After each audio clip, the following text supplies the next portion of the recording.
All right, got a new Hall of Famer with me today. Rob Miller's been a guest on the show before, and was willing to come back, but gets inducted into the NAI Hall of Fame next week. Congratulations, Rob. Well, thank you very much. It just means I'm old is what it means, Rob. That's what it means. So I've been around a long time, and it's been worth it. Loved every minute of what I do. Yeah, well, I think you're pretty good, but also dumb enough to stick around for a long time too. Yeah, just both sides of it. Yeah. So this conversation's a little different because I just reached out to you and said, "Hey, what's one?" You travel the country speaking to high school and college coaches, and I just reached out to you and said, "Hey, let's do a podcast on what you're learning, and what you're seeing." That's the topic today. We're talking about leadership and management, but if you can kind of set the stage of what you're seeing, then I'm just going to pepper you with questions. I think two things, and I think the one thing I'm seeing is obviously we're hiring a lot of head coaches, high school and small college especially, but even at the D1 level that are very young and do not come from an educational background. So that's the first thing, and that we can go down that road because I think that's a whole hour right there. The other thing that comes in is we're also seeing this in all aspects of sports, all levels of sports, the impact of, I'm not saying good or bad, I'm saying different, the impact of today's current youth sport culture and how that's changed us from a schematic standpoint in coaching itself, whether no matter what your sport is. Those are probably the two biggest issues I see out there. Yeah. Let's start with the young coaches. Why do you think that is? And then part B is what problems do you see? Well, I think any of us that have been around the profession for a long time know you used to be hired because you were a teacher and a coach, both. Right. You came into it, you interviewed for both. We have people now coming in, they don't stay in the profession of coaching for a career, but they're still teaching. So there isn't that position many times for people to, want to dive into it and do it because it's just not open. Mhm. Or in a lot of cases, we've look at what we've done in the world of coaching, meaning um, high school, small college coaching didn't used to be an all year event. It is now 12 months. Pay didn't go up, but it's all year, especially at the high school level. And now you got people coming in and they can't afford that from a family standpoint. They're trying to find a full-time job. And so now younger people are willing to take on more of that. So I think you're finding that. And then the third one, to be honest, if you look at the data coming out of COVID, um, we didn't lose the older coach. We didn't lose the new coach. We lost the middle-aged coach who had family at home Mhm. and got to spend more time with family. And they realize, what am I doing? And I think we talked about this last time. We want to create those two come together that you make, you know, your sports family is just not just as important as your real family. Your real family is the key, your family. Mhm. But how can we put those together and interchange them? That to me is a key. Yeah, I hadn't thought about that on the especially the high school level, quitting the coaching side, but staying in the teaching and the strain that put on the system. That makes sense. So Yep. I That's brought a lot of it around. Yep. yeah, I feel like we're seeing at our small college level, um, less of a pool of coaches. Um, because I think there's so much change going around in every level of athletics, and some are just saying, "Hey, if I can get out and go do something else, I'm going to." And I'm finding the younger coaches, I mean, I sound a little bit get off my lawn type guy here, but have a lot of demands on salary and different things, and also don't have the prerequisite experience to even make those demands. So you feel like you're kind of in a rock and a hard place a little bit on how we're hiring. Are you seeing that in your conversations at Oh all? yeah, very much so. You're seeing far less applications, and then I would say I see if you agree with this one. I think on the female side of athletics, it's even tougher because you're all looking for that strong, good female coach, and you get open. You might get 20 resumes instead of you used to get 60. Now you get 20 to 30 resumes for that job, and 90% of them are males. And you may get 10% female, maybe, Yeah. and we're trying to balance that, and it's hard right now. It really is hard to find to match that coach to that position more than it has been in previous years. Yeah, that's actually the exact number I gave somebody the other day. I'm estimating, but I'd guess 1 out of every 10 applicants we get is a female coaching applicant. So, female coaches listen to this call, you got a lot of negotiating power, so use it. Um, That is true. That is true. I think the other thing, and we've talked about this before, that makes it hard with a young coach or in high school, I think the coach that's not in the building is you don't see the broader picture of how you fit into it. Um, and that's a challenge I haven't found quite the right strategy for of how do we work with young coaches where, I mean, the great coaches, a lot of them are just right here. And I feel like my job is to widen out their perspective a little bit. But sometimes young coaches get so frustrated with the system because they don't understand it. They're out before they can even get going. And I think there's 3 things on that. For me, I identify 3 issues with young coaches who are especially not there where we can have them every day. The first thing I find is technically they think they know the X and O's and the scheming, and they really don't yet. They know what they know is what they've lived, which is Mhm. I think we all have been there. We all start coaching, right? Either the same way we were coached or 180 degrees different because we hated it. Yep. Okay. It's one of the two. And then we come around and say, oh, what is it? And they're less apt to at the beginning to kind of branch out and look. And like I've said before, every philosophy's won a national championship and every philosophy's lost a national championship. Uh-huh. It's about the execution and buy-in. And obviously you got to get them to believe in that system that you're running. Yep. But that's the first part is the scheming X and O's. The second part is the cultural aspect, the relationship key. How do we build these relationships? And I get it. If I'm running in and I'm not at school every day with these kids and I'm running in at 4:30 and I have 2 hours with them and I got to get my X and O's in because they have to be gone at 6:30 and I got to get home because I got my family at home or other things that I'm responsible for, prepping for the next day if I am a teacher at another school. That's hard to create that. But Mhm. they have to understand that is vital to the whole process. That's what you and I are on here for. That's what we Yep. do a lot of stuff for. Then there's a third part, and this is the one that I think is killing young coaches, and it's this. They come in with that narrow vision to coach their sport, which is awesome. Mhm. They forget they have to manage their sport too. And with management comes operation of a budget, high school level, where's my physicals? What's my communication with my parents? What's my policies for connecting kids? I've had 5 or 6 coaches in the last month that are probably going to get dismissed this year because they didn't follow school policy. Not that they couldn't be a good coach. They just blatantly ignored budgets, communication with students because they didn't get to know that process. So I phrase it this way: lead your team, manage your program. We have to get people who manage their program as well. So I'll come back to, I think the best way to get them to do that, young coaches who are coming in, surround yourself with a veteran coach as your assistant. There's a lot of veterans out there that maybe don't want to be that head coach, but would step into that assistant role and say, are we making sure we're managing? Are we making sure we're doing things right? Are we making sure we're building culture? What a great way to learn from somebody that's been there before. Mhm. How do people respond to that advice? I'm bringing in the older coach. I think a lot of them, I think the older coaches, I think, love it. I Oh, think yeah. the older Yeah. coaches would love to stay engaged. They just don't want it. The younger coaches, I think, just are here, and I get it. Here's what their question: how do I identify that person? Mhm. That's number one. And number two is, I think this is one that I think any coach that finds a good coach gets over this in about 10 seconds.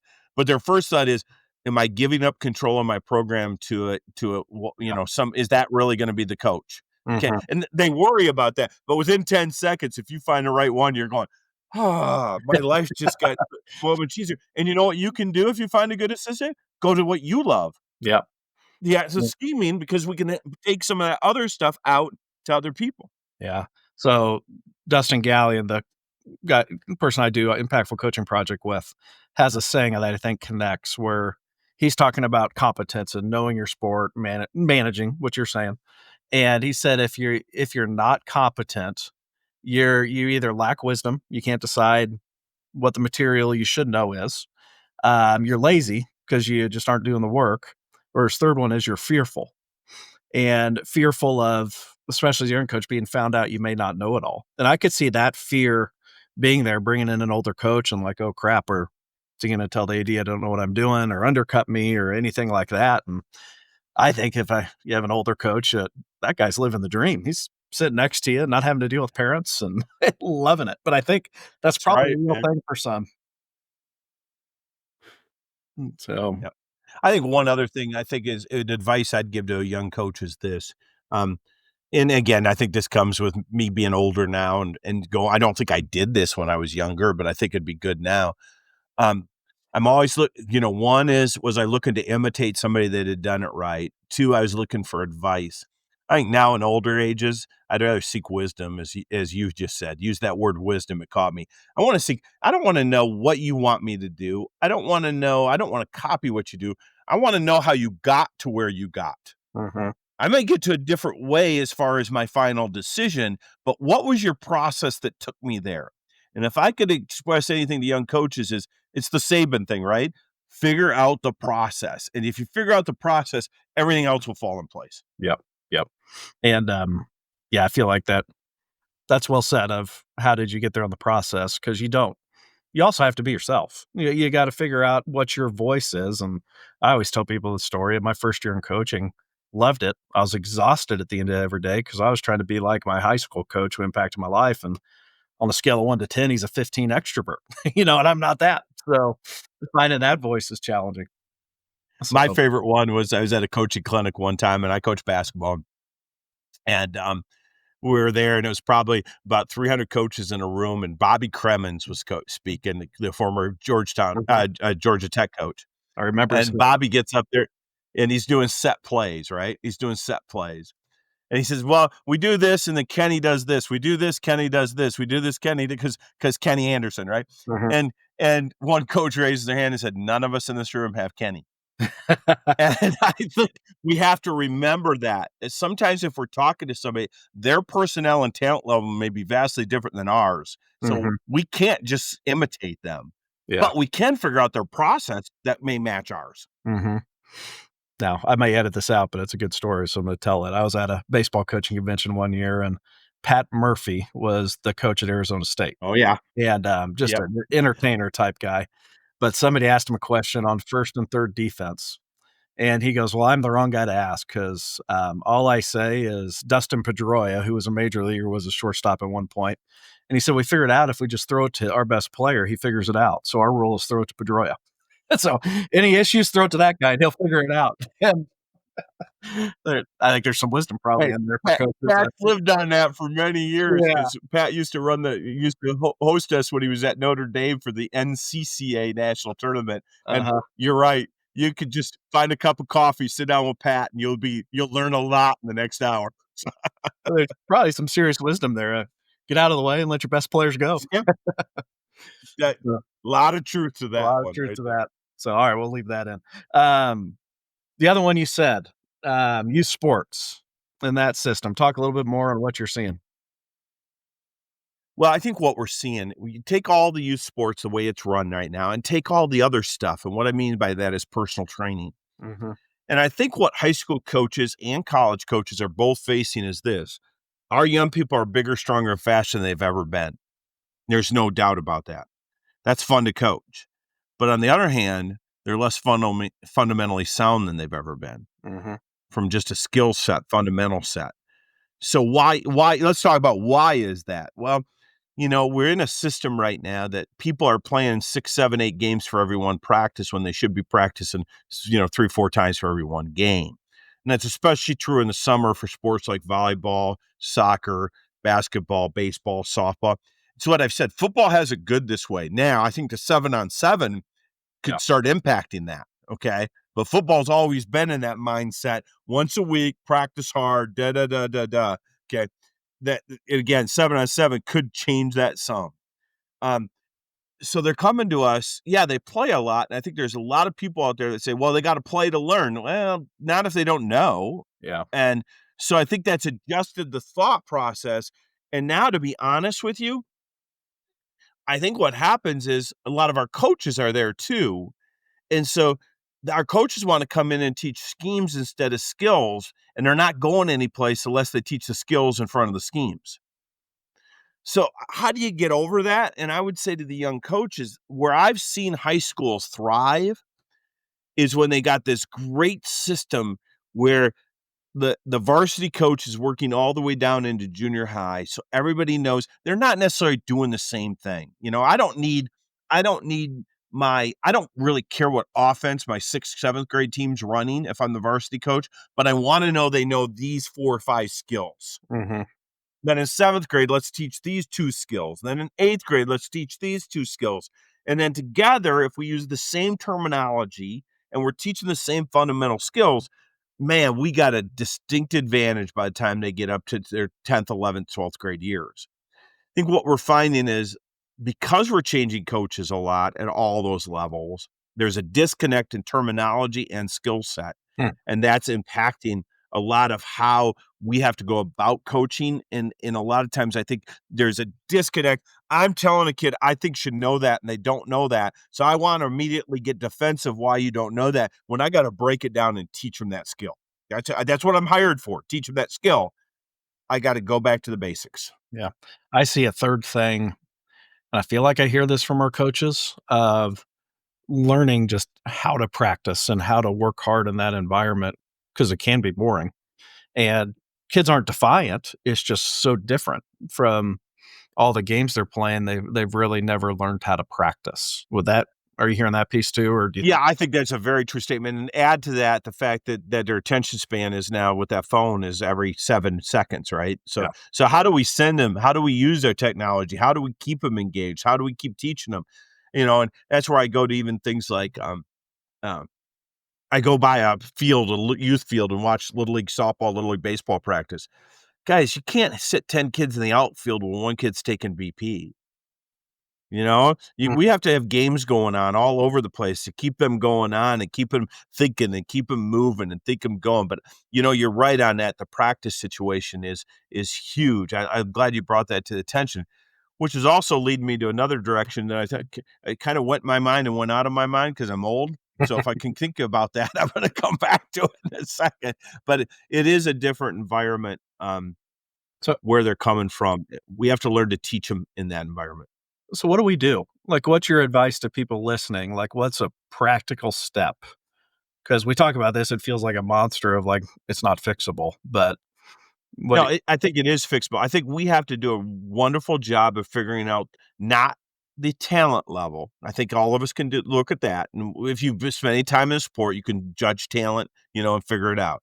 We have to figure out skill level and basically start our practices from the beginning, summer programs, base it on the skill level and take them from there. Okay. Mhm. I think we all want to start right away. Let's play those 25 games in the summer. Okay. I'm all for that, but let's also teach them some skill as we go along here. Let's Mhm. let's make sure we know where they're at. I threw out a term at a practice probably, I don't know, 2, 3 years ago, a term I probably learned in 7th grade, and the college athlete didn't know what I was talking about. Hmm. I was shocked. So I think we can also use technology. I wouldn't do it in the way I got it done, but when I was like in 9th grade, somebody gave me a book called 101 Things Good Basketball Players Know. I still have it. Hmm. And that helped me so much as a player. Okay. Well, why aren't we doing something like that? Just give them these tidbits every day. It doesn't have to be here's a book because that may not be the way they learn. But if we can come out with 1 or 2 every day, okay, let's talk about this for 2 minutes before practice starts. Yeah. I guess what's the best way we can do, Rob? Teach them. Teach them. We're hired to teach. Let's teach. Well, I thought of an example as you were talking. So, my first coaching job out of college, I was the assistant C team coach at Lawrence Free State High School, and then I coached one of the 15 under, I think it was, team in the summer. And I don't even think the coach still remembers me there, but the head coach still is Mike Hill, who was an unbelievable teacher. And his rule at the time, now this is late 2000s, was you can go off and do the club thing, travel, but I want you for your first summer and preferably 2 of high school. And they only played games at home, and you practiced on Tuesdays, and it was teach, teach, teach, teach, teach. Don't worry about if you win games. And his program's been unbelievable for years. I don't know if in this current environment he can do it still, but his teams are as fundamentally sound of any high school team you'll ever see. And I think if you look at baseball in particular, that the old Legion ball was based about playing good baseball, right? The old Legion teams that are disappearing. It wasn't about just going and playing on weekends 7 games. It was about I remember when I was at Spring Arbor in Michigan, the Legion team practiced at our facility in the summer. And when I said they practiced, they practiced. Yeah. Okay. Yeah, they were playing but they played 2 or 3 games and practiced 2 or 3 times in the summer. That's not even the ratio I said, but that's sure a better ratio than practicing once every 2 weeks and playing 10 games. Yeah. Yeah. And getting to know the game, teaching the game. And here's what I remembered what I was gonna say to you, okay, a couple minutes ago. Here's the other thing that's changed youth sports dramatically and high school sports and why we have to teach the game. Especially when I was playing, which is 15, 20 years before you, Mhm. okay? High school football, high school quarterbacks probably called 50, 60% of their own plays. Baseball, softball, I was a catcher. We called our own games minus a few key pitches during the game when a coach wanted a certain pitch, okay? Basketball, think about now, how much instruction comes from the bench? Mhm. Quite a bit. And they're not necessarily learning the game, and as a basketball coach, I watch how many coaches everyone watches, it used to be go back to the old NAIA tournament, 32 teams, 1 place, okay? You'd go there as a young coach, and you'd see 16, 17, 18 different styles of play. Mhm. Now you go, you see I was down this week at it, I saw maybe 2, 3 different styles of play, okay? Not all of the 30, 18 styles of play. But, let's play motion, let's play motion. Motion is a great offense if players know what they're doing. If they don't know what they're doing, it's a horrible offense. Mhm. Do they know the game? So, every time I start talking to you about this, I come back to the same thing. Teach the game. Teach the skills of the game. I think that's what we have to do as coaches. And I struggle at what does that mean at the college level? Because in some ways it may be too big a gap to keep up. That's probably why you see only 1 or 2 systems at that level. Um, Could be, but I also think it's this. Um, are we going out and recruiting athletes, or are we going out to recruit people that match our system? yep. And, you could say all this. I've had the fortune of this season running through this whole season with Bennett Sturts, the point guard Mhm. from Drake. Okay. Liberty kid, best friends with the family. I've been up there tons of time. Ben McCollum's going to Iowa. Well, you know what Ben did at Northwest, Northwest Missouri? You know what he did at Drake? He recruited athletes that fit the system. Yep. And I think if you're going to be that way, he made a great, and I don't necessarily agree with this, and I don't know if you will either, Rob, what Ben said the other day, but I really listened to it. I want to learn from it.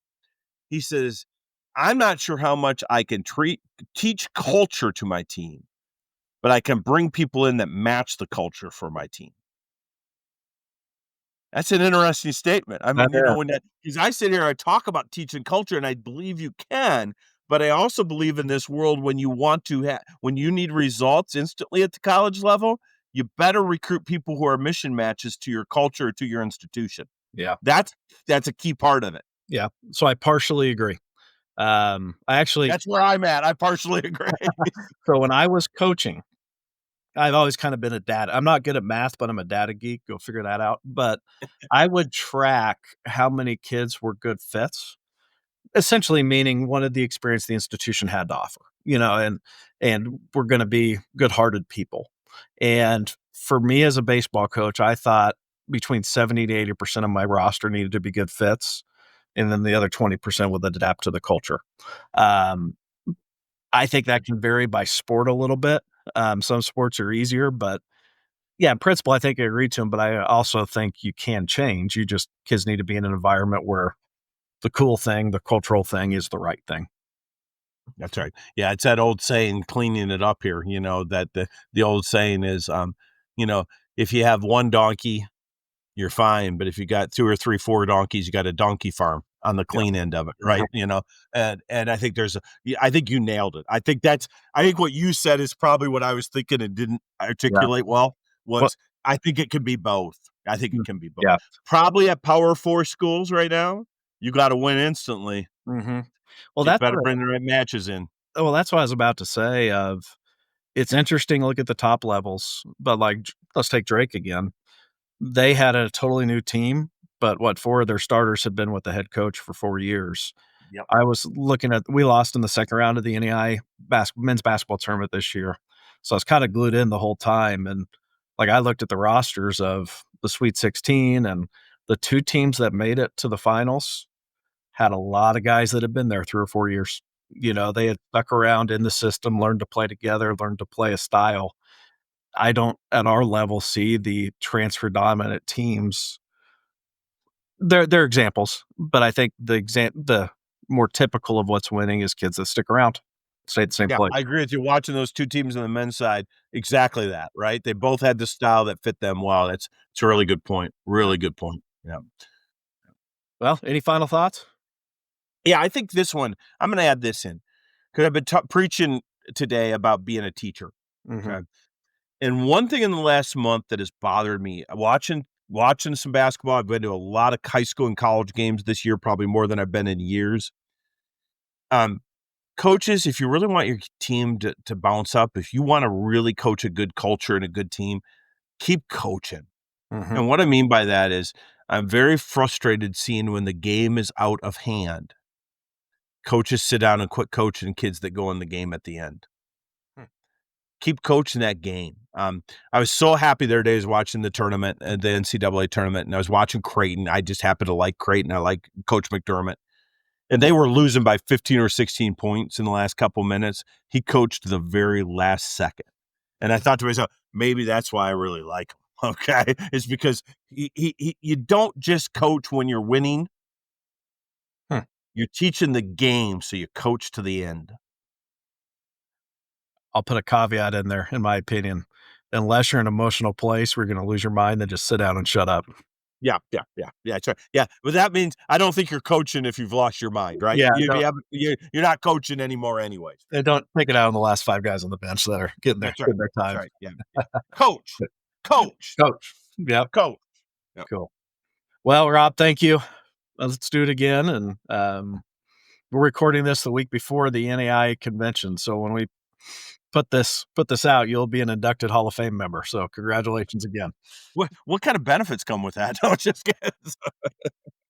Probably retirement. That's probably what it is. They're telling me to retire. There you go. That's a nice way of telling you to leave.